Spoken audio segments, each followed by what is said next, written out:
In 2007, Kenya changed the world of money. Safaricom launched a service called M-Pesa, short for mobile and pesa, the Swahili word for money. At first, it was simple, a way to send money via SMS. But it didn't stay simple for long. In just a few short years, M-Pesa became the backbone of Kenya's financial system. By 2014, 2/3 of adults were using it. Today, over 80% of Kenyans rely on M-Pesa for everything from paying school fees, to buying groceries, to saving for the future. It's hard to overstate how revolutionary this was. Before M-Pesa, millions of Kenyans were unbanked. Opening a bank account required paperwork, fees, and often a steady income. For the poor and rural communities, banking was simply out of reach. M-Pesa changed all of that. Suddenly, anyone with a phone could send and receive money instantly. It wasn't just fintech, it was social change. Kenya became known as the Silicon Savannah, a symbol of African innovation. But here's the real question. If Kenya could lead the world once in digital money, could it happen again? This time with cryptocurrency? Fast forward to today, and Kenya has quietly become one of the world's crypto adoption leaders. According to Chainalysis, Kenya consistently ranks in the top 5 countries globally for peer-to-peer crypto trading. Think about that. Not just in Africa, in the world. In 2022, around 4.5 million Kenyans were estimated to own cryptocurrency. That's nearly 9% of the adult population. And unlike in the US or Europe, where crypto is often just speculation, in Kenya, it has real practical use cases. Remittances. Kenya's diaspora sends billions of dollars home every year. With crypto, families can skip the high fees charged by Western Union or MoneyGram. Stablecoins. With the Kenyan shilling losing value against the dollar, stablecoins like USDT and USDC provide a way to store value safely. Trading and investment. A young digital native population sees crypto not just as tech, but as opportunity. Kenya is also home to one of the earliest crypto remittance startups, M-Pesa, now rebranded as AZA Finance. Founded in Nairobi in 2013, it pioneered the use of Bitcoin to lower cross-border payment across African businesses. So, while the headlines often go to Nigeria or South Africa, Kenya has been quietly building one of the most vibrant crypto ecosystems in Africa. Now let's dig deeper. Why exactly is crypto perfect for Kenya? 1.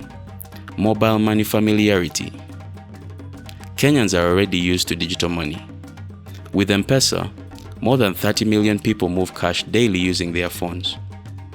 That's a culture where crypto doesn't feel like a leap. It feels like the next step. 2. High remittance flows. The Kenyan diaspora sends home about $4 billion every year. Traditional services like Western Union or banks can eat up 10% in fees.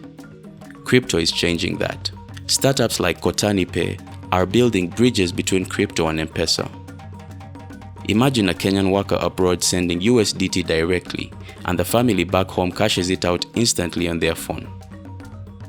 That's already happening, and it's making remittances cheaper, faster, and more reliable. 3. Protecting against currency volatility. The shilling has been falling against the dollar. That makes imports, fuel, food, school supplies more expensive every month. Stablecoins like USDT and USDC are offering Kenyans a way to protect value. Take M-Pesa, a fintech using blockchain to provide loans in stablecoins to small businesses. For youth-led SMEs, this means access to capital without being crushed by inflation or locked out by traditional banks. That's not speculation. That's crypto powering jobs. 4. Youth and digital culture. Kenya's median age is just 20. This is a young, mobile, fast, tech-savvy population that sees crypto not as a gamble, but as a tool. Thousands of Kenyan freelancers, designers, coders, writers are getting paid in stablecoins. Instead of waiting weeks for PayPal or losing money in fees, they are paid in USDT and cash out directly to M-Pesa. 5. Entrepreneurship and informal economy. Over 80% of jobs in Kenya are informal. Market traders, border riders, gig workers. Crypto gives them direct access to global markets.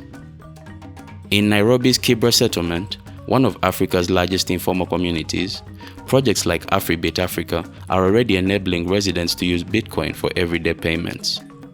Garbage collectors, food vendors, and even small shopkeepers are experimenting with it. For some, it's safer and cheaper than holding cash. So when you look at remittances, inflation, a young population, and the hustle of the informal economy, crypto isn't just a foreign idea. It's a Kenyan solution, built on top of a culture that already knows how to innovate with money. But it's not all smooth sailing. Kenya faces real challenges in turning crypto potential into a success story. First, regulation. The Central Bank of Kenya has warned against crypto since 2015. Banks have been told to stay away from exchanges. This lack of clarity leaves startups in a legal gray zone. Second, scams. Kenya, like much of Africa, has seen Ponzi schemes and fake investment platforms prey on vulnerable people.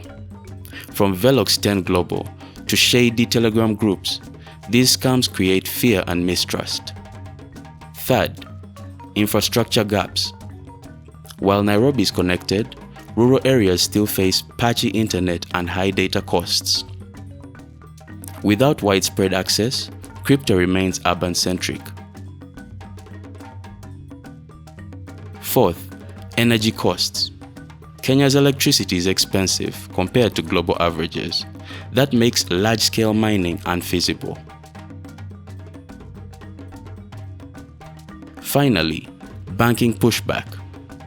Some local banks actively block crypto-related transfers, making it harder for people to move money legally into and out of exchanges. So, while the opportunity is massive, the road isn't simple. So what could the future look like? Let's compare Kenya to its neighbors. Nigeria leads in sheer volume and youth adoption. South Africa leads in regulation and institutional use. But Kenya's strength is its foundation: mobile money culture, fintech innovation, and a reputation for leapfrogging old systems. Already, Kenyan startups are experimenting with blockchain beyond currency. Land registries, tackling corruption and fraud by putting land titles on blockchain. Agriculture, using blockchain for tea and coffee supply chains, ensuring farmers get fair value. Creative economy, Kenyan artists minting NFTs to sell their work globally. Imagine this: by 2030, Nairobi as a hub where fintech, crypto, and blockchain startups coexist, backed by a generation that grew up on M-Pesa but thinks in Bitcoin. The Silicon Savannah could become Africa's Web3 capital. Kenya already transformed money once with M-Pesa. Today, the same ingredients that made that revolution possible, innovation, necessity, and resilience, are setting the stage for another. Crypto won't replace M-Pesa overnight, but it could become the next layer, the global layer of Kenya's financial future. The question isn't whether Kenyans are ready. They already are. The question is whether the world is ready to follow. So, what do you think? Can Kenya lead the next wave of global crypto adoption? Or will regulation and risk hold it back? Let's talk in the comments.